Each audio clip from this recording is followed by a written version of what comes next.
Jesus ను creation ministries ద్వారా ఈ రీతిగా ప్రతిరోజు అనుదిన ఆహారమును మీతో పంచుకోవడానికి దేవుడిస్తున్న కృపను బట్టి దేవునికి ఎనలేని కృతజ్ఞతలు. ఇంతవరకు దేవుడు మనల్ని కాపాడుతూ సంరక్షిస్తూ కోడి తన బిడ్డలను ఏ విధంగా అయితే కాపాడుతుందో ఆ విధంగా ఈ క్షణం వరకు ఆయన మనల్ని కాపాడుకుంటూ వచ్చారు. అందును బట్టి దేవుని నామానికి స్తోత్రం కలుగునుగాక. వాక్య ధ్యానంలోనికి మనం వెళ్దాము. 103వ కీర్తన 11-12 వచనములు.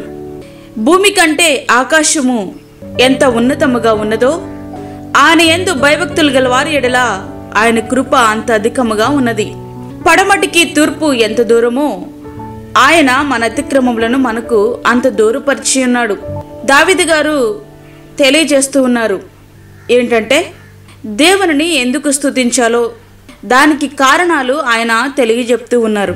దేవుడు మన అతిక్రమములను ఎంత దూరపరిచినాడో అదేవిధంగా ఆయన యొక్క కృపను మన ఎడల అంత దగ్గర చేస్తూ ఉన్నాడు.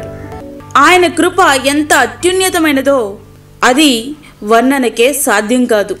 అందుకే దావీదు గారు అంటున్నారు, యెహోవా నీ కృప ఆకాశమును అంటుచున్నది, నీ సత్య సందత్వము అంతరిక్షమును అంటుచున్నది. కీర్తనలు 36వ అధ్యాయము 5వ వచనం. అయితే ఈ కృప ఎవరి కోసం అంటే దానికో షరతు ఉంది. ఎవరైతే ఆయన యందు భయభక్తులు కలిగి ఉంటారో వారికి మాత్రమే ఆ కృప దొరుకుతుంది. భక్తి చేస్తున్నాం, భక్తిలో లోటు లేదు, కానీ అది భయముతో కూడిన భక్తి మాత్రం కాదు. భక్తిలో భయం లోపిస్తుంది. అది ఎట్లా అనుకుంటున్నారా? మన ఇంటి గోడల మీద దేవుని వాక్యాలతో కూడినటువంటి పోస్టర్స్ మంచిదే, కానీ ఆ వాక్యాలు గోడలకే పరిమితం అవ్వకూడదు. అక్కడ వాక్యాలు వేరేగా ఉంటాయి, ఇంట్లో పరిస్థితులు వేరేగా ఉంటాయి. యేసయ్య గృహానికి అధిపతి అంటాం, అసలు ఆ గృహంలో యేసయ్యకే స్థానం ఉండదు. ఇట్లా అనేకం. ఇవన్నీ మేము భక్తిపరులం అని చెప్పుకోవడానికి మనం పడే తిప్పలు తప్ప చేసే భక్తిలో మాత్రం భయం లేదు. వేశ్యనైనా క్షమిస్తాడు కానీ వేషధారిని ఆయన క్షమించడు. భక్తి చేస్తున్నాం కానీ ఆయన శక్తిని ఆశ్రయించలేక మనం చేసే భక్తిలో భయం లేక ప్రతిఫలాలు పొందలేకపోతున్నాం. భయముతో కూడిన భక్తి చేసేవారుగా మనం ఉందాం. ఆయన కృపకు మనము ఎల్లప్పుడూ కూడా దగ్గరవుదాం. తండ్రి తన కుమారుని ఎడల జాలిపడినట్లు యెహోవా తన యందు భయభక్తులు గల వారి ఎడల జాలిపడును. ప్రియ స్నేహితుడా, నీవు భక్తి చేస్తున్నావు, ఆ భక్తిలో దేవుని భయం ఉందా?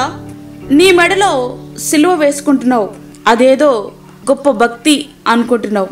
కానీ మనము చేసే పనులు చూస్తే దయ్యాలు సహితం ఓ మై గాడ్ అంటూ ఆశ్చర్యపోతాయి. కనీసం మెడలో సిలువ ఉంది కదా అనే భయం కూడా ఏ కోశాన కనిపించడం లేదు. అలాంటప్పుడు దేవుని కృపకు నీవెలా దగ్గరవుతావు? ఆయన యందు భయభక్తులు గల వారి ఎడల ఆయన కృప అంత అధికముగా ఉంటదంట. ఎవరి ఎడలా ఉంటది అంటే ఆయన యందు భయము భక్తి ఉన్నవారి ఎడల. నువ్వు క్రైస్తవుడిగా పుట్టావేమో, భక్తిపరుడుగానే పెరుగుతున్నవేమో, కానీ ఆ భక్తిలో దేవుని యొక్క భయము ఉందా? ఒక్కసారి పరీక్షించుకో. ఎందుకు అంటే ఆయన కృపను మనం పొందుకోవాలి, ఆయన కృప మీద మనం ఆధారపడాలి. మనం చేస్తున్న భక్తిలో భయం ఉండాలి.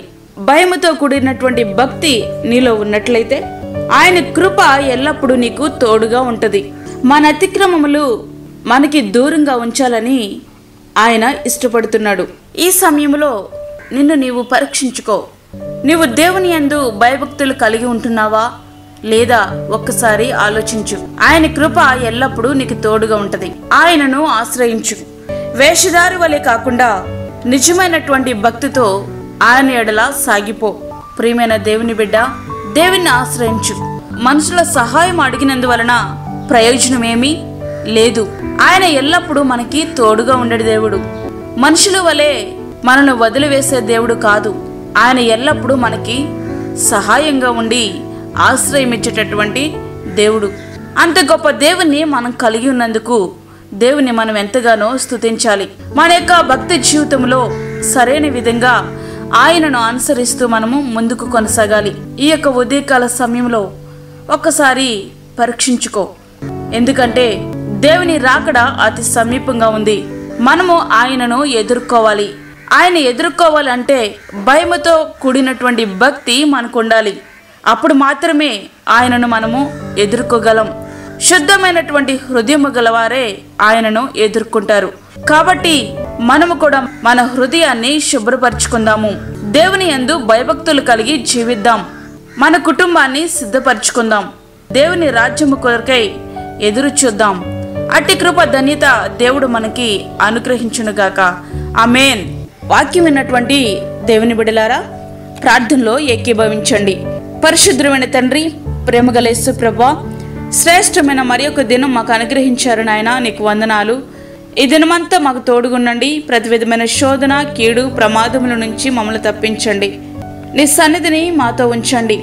నీ యందు భయభక్తులు కలిగినటువంటి వారుగా, ప్రతి క్షణము నీ వైపు చూస్తూ ముందుకు సాగేవారిగా మీరు మమ్మల్ని సిద్ధపరచండి ప్రభా. ప్రార్థనలో ఏకీభవిస్తున్న ప్రతి ఒక్క బిడ్డను మీరు దర్శించండి. వారికి కావలసినటువంటి విశ్వాసాన్ని పరలోకము నుండి మీరు పంపించండి. బలహీనులను బలపరచండి ప్రభా. నీ యొక్క సన్నిధిలో వారిని నీ యొక్క ఆత్మ చేత మీరు తాకండి. వారికి కావలసిన శక్తిని, బలాన్ని మీరు అనుగ్రహించండి. అలాగే వృద్ధులను, గర్భిణీ స్త్రీలను, చంటి బిడ్డలను మీరు జ్ఞాపకం చేసుకొనండి. వారికి కావలసిన నీ భద్రతను దయచేయండి ప్రభా. అనేక మంది హాస్పిటల్స్లో బాధపడుతూ ఉంటున్నారు. వారందరినీ మీరు జ్ఞాపకం చేసుకోనండి. వారిపై నీ గాయపడిన హస్తమును వేయండి. వారికి కావలసిన నీ సన్నిధిని దయచేయండి. వారిని మీరు ముట్టండి, స్వస్థపరచండి. యేసయ్యా, మీరు పొందిన దెబ్బలు జ్ఞాపకం చేసుకొంచున్నాం. నీ యొక్క అమూల్యమైన రక్తమును వారి మీద ప్రోక్షించండి. వారికి కావలసిన శక్తిని, బలాన్ని మీరు అనుగ్రహించండి ప్రభా. మా రాష్ట్ర నాయకులను, దేశ నాయకులను మీరు దర్శించండి ప్రభా. నీకు స్తోత్రాలు.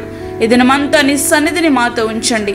మాకు కాదు యెహోవా, మాకు కాదు, సమస్త మహిమ ప్రభావాలు మీకే ఆరోపించుకుంటూ యేసు పరిశుద్ధ నామమున అడిగి వేడుకుంటున్నాము తండ్రి. ఆమేన్. ఈ యొక్క వర్తమానములు మీ బంధువులకు, మీ స్నేహితులకు షేర్ చేయండి. దేవుని సేవలో మీరు కూడా పాలిభాగస్తులు కండి. అదేవిధంగా మీ ప్రార్థన అవసరతలు మాకు తెలియచేయండి. మా ఫోన్ నెంబర్ 9177377559.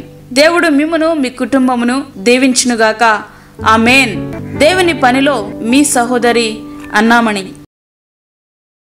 మా ఛానల్ని సబ్స్క్రైబ్ చేయండి, షేర్ చేయండి, లైక్ చేయండి. దేవుడు మిమ్మల్ని దీవించునుగాక. ఆమేన్.